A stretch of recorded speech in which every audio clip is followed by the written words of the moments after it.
You see, the creative industry is rapidly evolving. It's making continuous learning, collaboration, and innovation more important than ever. At the summit, industry key players and entertainers gathered to explore how these tools can equip the next generation of creatives for success. Speaking of the ACO Creative Summit, the event, which held under the theme Creating Skills for the Future, Empowering Lagos' Next Generation of Creative Leaders, brings together celebrities, industry stakeholders, policymakers, and young talents to foster collaboration, create opportunities, and strengthen Lagos's creative ecosystem.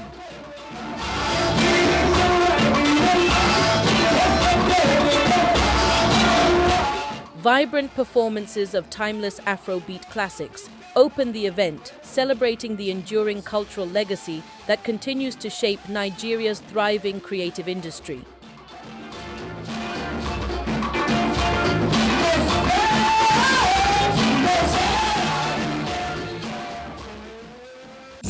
We witness remarkable creativity across Lagos. Our young people are producing world-class music, creating compelling films, designing innovative fashion, telling authentic African stories, developing digital content, producing captivating artworks, and redefining the creative landscape in ways that command global attention.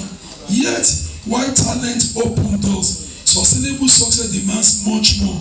It requires knowledge, professionalism, business acumen, digital competence, mentorship, access to markets, collaboration, and continuous learning. These are the building blocks of thriving creative enterprises and are the very foundation upon which this summit has been designed.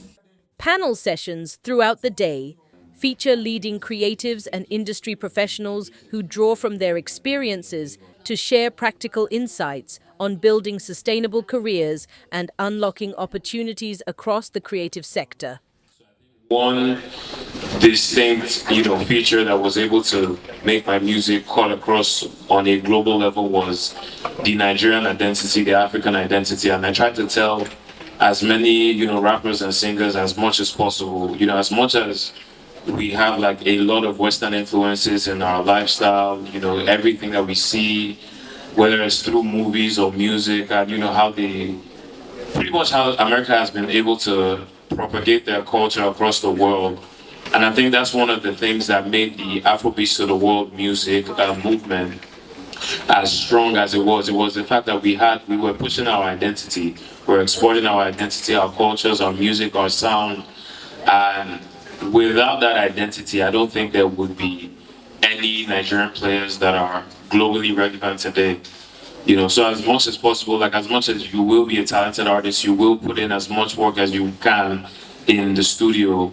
Without your distinct identity, which is pretty much who you are, I don't think you will be able to, compete on a global level. So your identity is equally as important as, your craft, your skill, and your talent.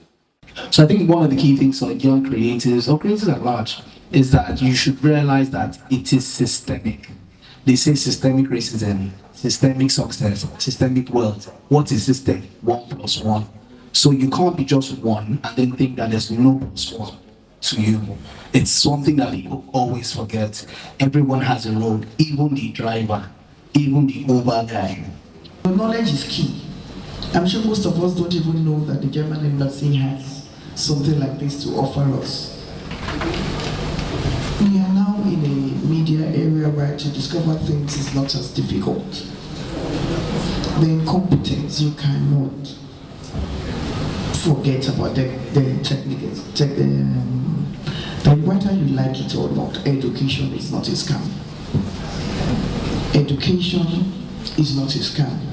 Organizers applaud the growing partnership between government and the private sector, stressing that investment in the creative industry should be treated as infrastructure capable of driving economic growth. We are grateful that government agencies are seeing the importance of partnering with private companies, especially to curate the creative sector.